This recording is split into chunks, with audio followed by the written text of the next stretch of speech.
having last left off with a more critically leaning self-help manual, Quiet, The Power of Introverts in a World That Can't Stop Talking, by Susan Cain. I wanted to look at the book, Competence, How Much You Really Need and How to Get It, by Tomas Chamorro-Premuzic.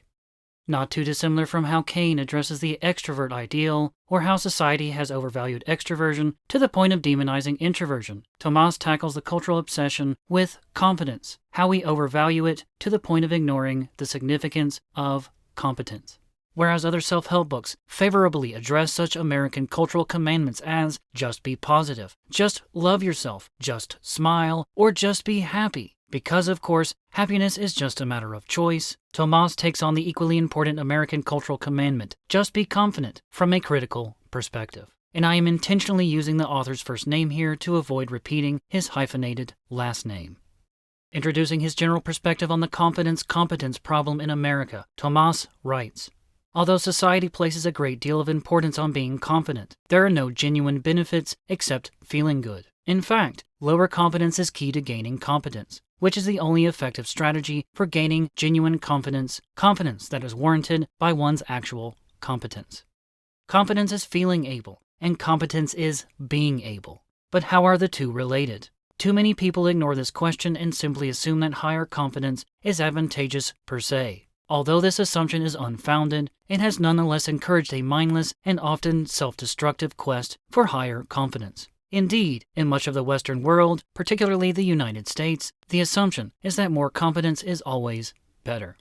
In fact, what often differentiates people who have confidence from those who lack it, Tomas writes, is that confident people distort reality and their own value, whereas people who lack confidence do not, viewing themselves as such in a more realistic light. The idea that we must do something about our low confidence, he adds, is by and large the result of popular myths, which are not hard to debunk. Despite popular belief, he continues, the highest achievers are not successful because they are confident. They are successful because they are competent. The illusion that high confidence can help us achieve anything we want puts an incredible amount of pressure on us to feel assertive and to translate that assertiveness into success.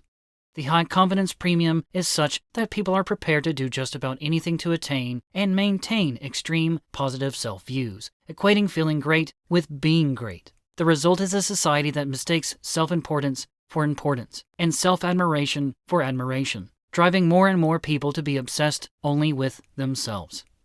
As Tomas adds, this fixation on confidence by itself indicates how much of a narcissistic culture we are living in, and this fact is only reinforced by the mass preoccupation with self-obsessed celebrities and the countless number of people who feel compelled to put on a performance for their virtual friends and followers on social media. Seeing depression as a form of low confidence, Tomas even hints at a correlation between narcissism and depression. The more self-inflated your view of yourself, he argues, the more narcissistic you become. The more narcissistic you become, the more unrealistic your expectations are, and the more likely you will be to experience failure.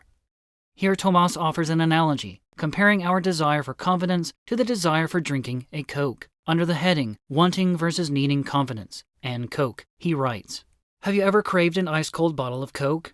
We all have, and yet there is no real need or biological justification for it. Likewise, millions of people in the world crave high confidence without realizing that they don't really need it. However, whereas even the most fanatical Coke consumers realize the drink is unhealthy, at least in its regular and sugary version, few people understand that there are no genuine advantages to feeling good about yourself. Instead, most people seem to believe that if they feel good about themselves and have confidence, they will accomplish anything they want, and that if they don't, they will never manage to excel at anything. The result is a society in which people want confidence more than they need it, a feel-good culture in which the quest for confidence has eclipsed any interest in competence, and most people mistake feeling well for doing well. Just like Cain in Quiet, Tomas ironically attacks the self-help industry while also presenting his book in that same guise of self-help.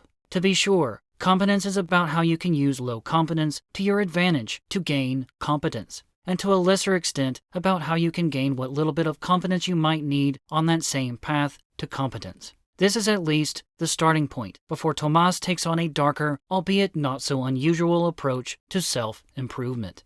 But more on that later. Interestingly, however, Tomas even connects the increase in narcissism and depression to the growth of the self-help market, highlighting a potential set of positive correlations between the three. And to any notion that you might benefit by applying the concepts he has laid out in his book, you may want to proceed with caution because, as he also writes, there is little evidence for the beneficial effects of self-help products. Nevertheless, Tomas continues with his Coke analogy. Like Coke, then, self-help books create an addictive demand for a quick feel-good fix. And as with Coke, there are noxious long-term effects of being too obsessed with one's own feelings. Unfortunately, repeated exposure to the message that we must feel good at any cost sets unrealistically high expectations for both our confidence and our competence. The more we are told that the norm is to feel good, the worse we feel when we don't achieve it. The more we persuade ourselves that confidence brings competence, the more disappointed we are when the attained confidence does not bring us competence, unless we become delusional in order to avoid feeling disappointment. The result is a vicious circle. Our feel-good obsession causes unhappiness, which perpetuates the demand for self-help books and other feel-good products, which foment our feel-good obsession. As Tomas emphasizes, the pursuit of confidence, or the pursuit of confidence for confidence sake, as I would add, does not lead to competence. Rather, this pursuit leads to an inflated sense of self, and, again, the likelihood of future failure and disappointment. Indeed, when competence is measured objectively, rather than by self-report, the research available shows that the relationship between confidence and competence is often weak and sometimes even non-existent. Here Tomas highlights two well-documented biases, the better-than-average bias, or illusory superiority, the fact that the majority of people rate themselves as above average across a wide range of abilities and characteristics, and the optimism bias, the fact that people feel so compelled to feel good about themselves that they deceive themselves all the time. This theme of self-deceit is incredibly important, as it is also in keeping with ongoing American obsessions, such as how we fixate on being positive, how we latch on to the unsupported claim that simply smiling will make us happy, or that happiness is just a matter of choice, and the like. Summed up neatly with the directive, just be confident, Tomas uncovers yet another misplaced value, another cultural commandment, if you will, by which society will judge and condemn you if you do not follow it, as being perfectly deserving of whatever hardship or misery comes your way. Moving on, however, Tomas outlines the benefits of underconfidence. While overconfidence may help you feel good at the expense of being detached from reality, underconfidence may make you feel miserable, but it keeps you focused on reality. Unsurprisingly, negative self-views are more likely to trigger self-improvement than positive self-views are. Even in some of its worst forms, Tomas writes, anxiety and depression, low confidence can be used as a positive tool. Anxiety can warn us of real-world dangers, helping us sidestep them, and depression can help us adjust to such dangers when they do happen, and can sometimes help us make better judgments and more accurate self-assessments. Low confidence also helps prevent us from making poor decisions. But perhaps more importantly, as Tomas adds, just like a fever is our body's signal that we have an infection that needs treatment, lack of confidence is a signal that we need to work on our competence. Feeling more confident is rather useless until you gain competence, and low confidence helps you gain competence. In other words, successful change is the product of greater effort, which is much more likely to result from underconfidence than from overconfidence. Indeed, one of the principal points of the book is how we can use low confidence as a motivator and starting point to become more competent.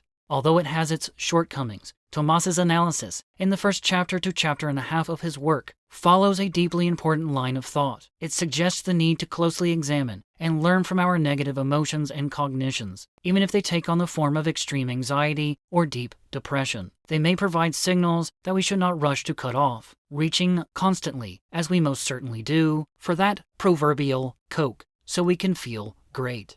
The issue, of course, is that Tomas starts on this important line of questioning only to present problematic solutions. While he first addresses this overemphasis on confidence as a clear cultural matter, he turns to focus solely on what the individual can do for themselves. It is, after all, a self-help book, and in keeping with the traditions of self-help, he ultimately outlines how his reader, in true Carnegiean fashion, can manipulate others and themselves to get what they want. But more on that next time. I hope to see you there.